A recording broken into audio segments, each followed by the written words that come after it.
आज हम बात करने वाले हैं एक ऐसे इंसान की जिन्होंने पूरब और पश्चिम के बीच आप कह सकते हैं विचारों का एक पुल बनाया। बिल्कुल। एक ऐसे सन्यासी जो वेदांत के दर्शन को हिमालय से उठाकर सीधे शिकागो ले गए। हम बात कर रहे हैं स्वामी विवेकानंद की। हाँ, और हमारे पास जो स्रोत हैं जैसे विकिपीडिया पर उनका जीवन परिचय या उनकी संपूर्ण रचनाएं, वो हमें उनके जीवन का एक ढांचा तो देते हैं। सही बात है। लेकिन आज हमारी कोशिश रहेगी कि इन स्रोतों से हम सिर्फ घटनाओं को न देखें, बल्कि उस इंसान को समझें जिसके अंदर एक तर्कवादी दिमाग और एक आध्यात्मिक दिल के बीच एक लगातार कशमकश चलती रही। ये एक तरह से उनके जीवन की एक शैक्षिक यात्रा को समझने की कोशिश होगी। बिल्कुल। तो चलिए शुरू से शुरू करते हैं। स्वामी विवेकानंद, जिनका असली नाम था नरेंद्रनाथ दत्त, 12 जनवरी 1863 को कलकत्ता में पैदा हुए। हाँ, और उनका परिवार उस जमाने के हिसाब से काफी पढ़ा लिखा और प्रतिष्ठित था। पर जो सबसे दिलचस्प बात है वो है उनके माता पिता का प्रभाव, जो बिल्कुल ही अलग थे। मतलब दो ध्रुवों की तरह। हाँ, आप ऐसा कह सकती हैं। उनके पिता विश्वनाथ दत्त कलकत्ता हाईकोर्ट में एक बहुत सफल वकील थे। उनका नजरिया एकदम मॉडर्न, तर्क पर आधारित और पश्चिमी विचारों से प्रभावित था। अच्छा। और दूसरी तरफ थी उनकी माँ भुवनेश्वरी देवी। वो बहुत धार्मिक थी, पुराणों और रामायण महाभारत की कहानियों में डूबी रहने वाली एक पारंपरिक भारतीय महिला। यानी एक ही घर में तर्क भी था और आस्था भी। और ये चीज हमें नरेंद्र के बचपन में भी साफ साफ दिखता है। कैसे? एक तरफ तो वो इतने शरारती थे कि उनकी माँ मजाक में कहती थी, मैंने तो शिव से एक बेटा मांगा था, उन्होंने तो अपना एक गण एक राक्षस ही भेज दिया। हाँ, मैंने भी ये पढ़ा है। ऊर्जा तो उनमें कूट कूट कर भरी थी। लेकिन उसी ऊर्जा का दूसरा पहलू था आध्यात्मिकता। वो बचपन से ही शिव, राम, हनुमान की मूर्तियों के सामने घंटों ध्यान करते थे। ये कोई आम बच्चे वाली बात तो नहीं है। ये उसी आंतरिक संघर्ष की शुरुआत थी, है ना? एक मन जो सवाल पूछता था और एक आत्मा जो जवाब खोज रही थी। तो ठीक है, ये तो हुई उनके बचपन की बात। लेकिन पढ़ाई लिखाई में वो कैसे थे? उनका दिमाग कैसा था? असाधारण, कमाल का। कहते हैं वो जो एक बार पढ़ लेते थे उन्हें हमेशा के लिए याद हो जाता था। वाह। और बात सिर्फ किताबी पढ़ाई की नहीं थी।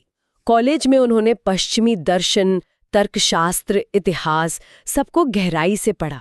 David Hume, can't, Hegel, Darwin, western philosophy पूरी पढ़ी उन्होंने। हाँ, और साथ ही साथ उन्होंने वेद, उपनिषद, भगवद गीता और पुराणों को भी उतना ही आत्मसात किया। ये तो बहुत ही अनोखा कॉम्बिनेशन है। आमतौर पर लोग या तो एक तरफ होते हैं या दूसरी तरफ। और यही विवेकानंद की खासियत थी। ये सिर्फ किताबों की लिस्ट नहीं है, ये वो जमीन तैयार हो रही थी जिस पर उनका नव वेदांत का दर्शन खड़ा होने वाला था। उनके कॉलेज के प्रिंसिपल विलियम हेस्टी ने भी तो उनके बारे में कुछ बहुत बड़ी बात कही थी। हाँ, उन्होंने कहा था कि नरेंद्र सच में एक जीनियस है। मैंने जर्मन विश्वविद्यालयों तक में उसके जैसा प्रतिभाशाली छात्र नहीं देखा।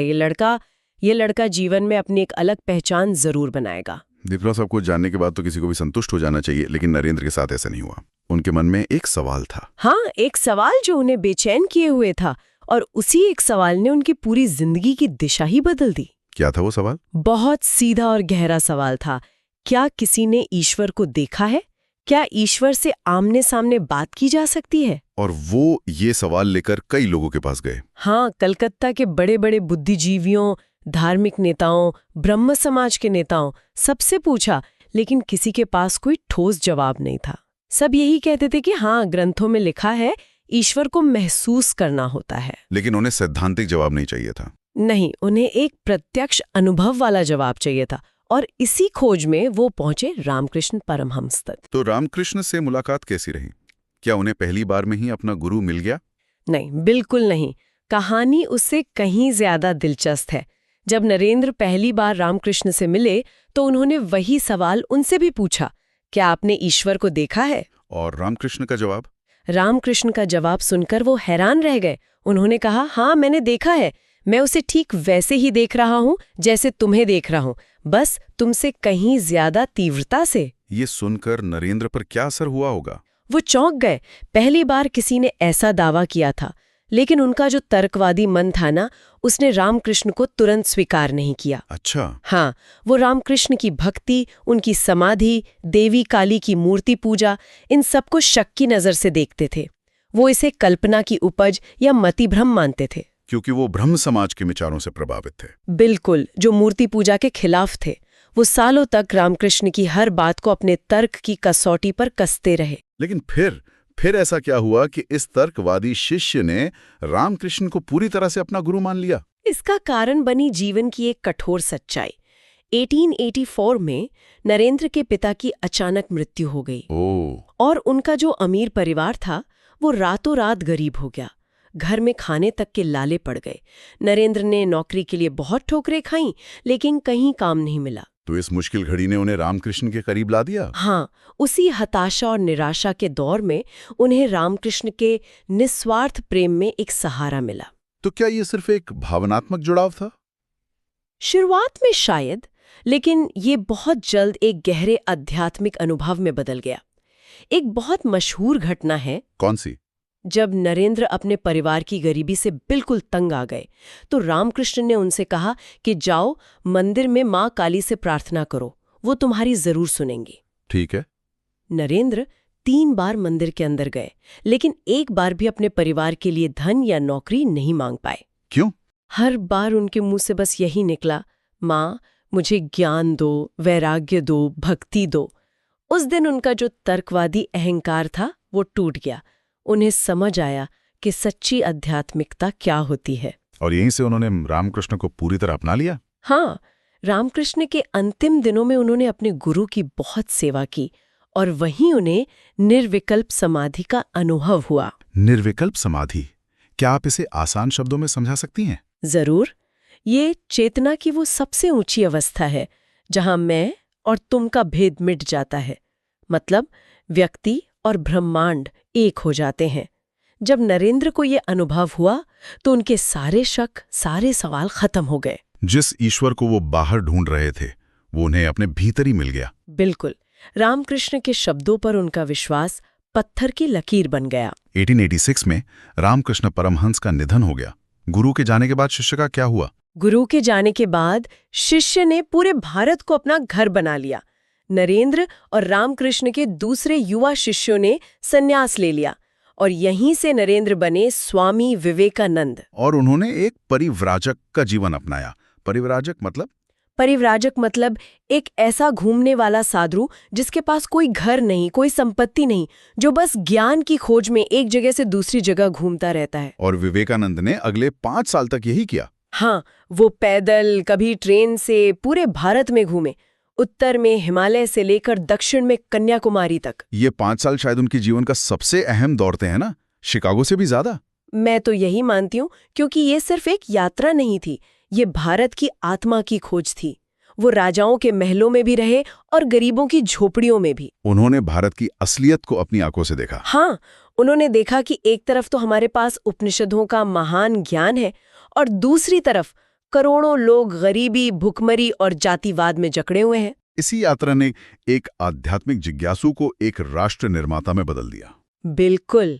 उनका दिल देश की हालत देखकर रो पड़ा और उन्होंने ठान लिया कि वो अपना जीवन इन लोगों के लिए लगा देंगे। और इसी यात्रा के दौरान उन्हें विवेकानंद नाम मिला था। हाँ, यात्रा के लगभग अंत में जब वो शिकागो जाने की तैयारी कर रहे थे, तब खेतरी के महाराजा अजीत सिंह ने उन्हें ये नाम सुझाया था। विवेकानंद मतलब विवेकपूर्ण ज्ञान का आनंद। एकदम सही नाम, उनके व्यक्तित्व को पूरी तरह से दर्शाता था।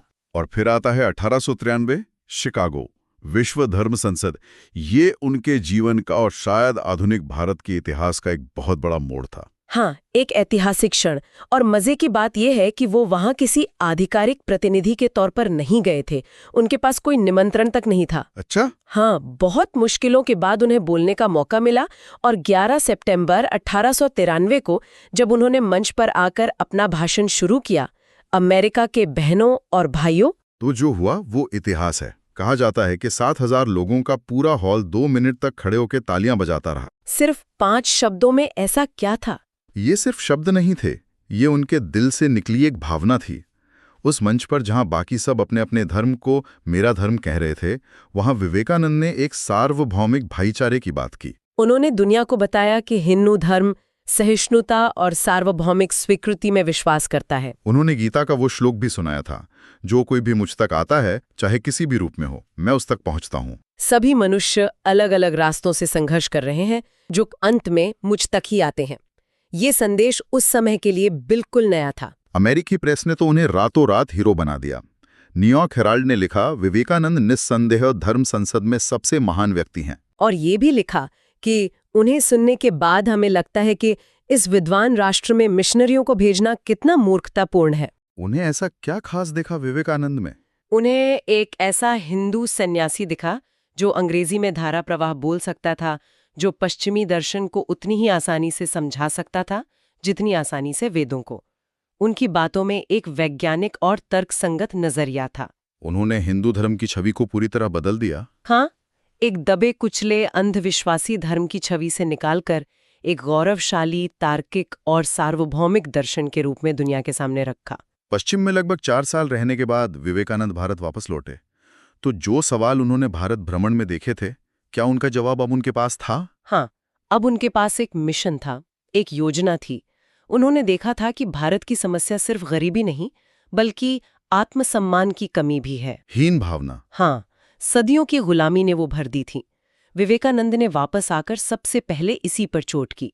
उन्होंने अपने भाषणों से देश के युवाओं को जगाया।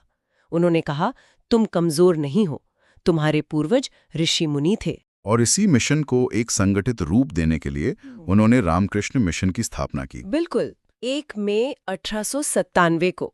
और ये कोई पारंपरिक मठ नहीं था। इसका आदर्श वाक्य था, आत्मनो मोक्षार्थम जगत हिताय च।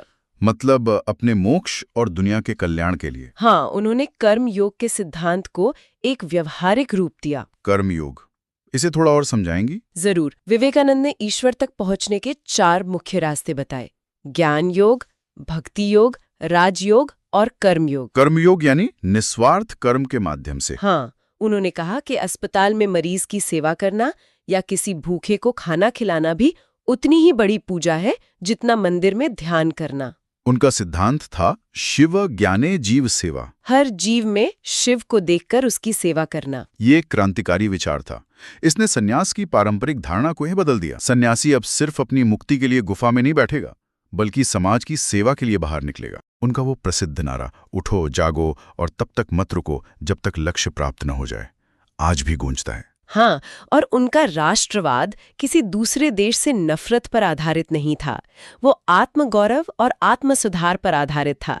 वो चाहते थे कि भारत पश्चिम का विज्ञान अपनाए, लेकिन अपनी आध्यात्मिक जड़ों को न भूलें। इतना सब कुछ करने के लिए उन्हें बहुत लंबा जीवन नहीं मिला। नहीं, लगातार काम और यात्राओं ने उनके शरीर पर बहुत बुरा असर डाला।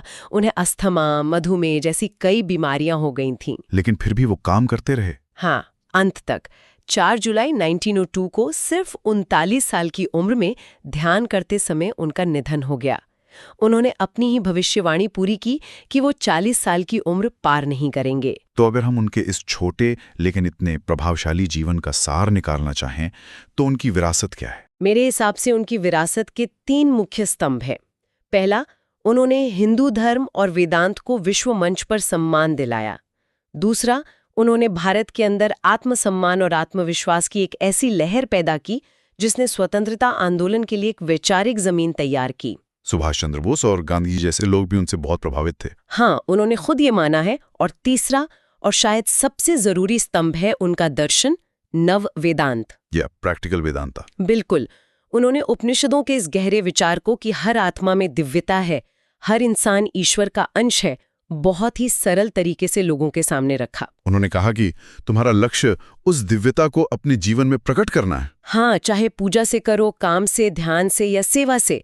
ये एक बहुत ही समावेशी और सशक्त करने वाला संदेश था। स्वामी विवेकानंद का जीवन वाकई ये दिखाता है कि कैसे एक व्यक्ति की जिज्ञासा और आध्यात्मिक खोज उसे न सिर्फ खुद के लिए जवाब ढूंढने में मदद करती है, बल्कि दुनिया भर के लाखों लोगों के लिए प्रेरणा बन सकती है। बिल्कुल। और आज की इस चर्चा के बाद ये सोचने वाला सवाल है कि विवेकानंद का शिव ज्ञानी जीव सेवा का संदेश आज की इस बटी हुई दुनिया में कितना प्रासंगिक है।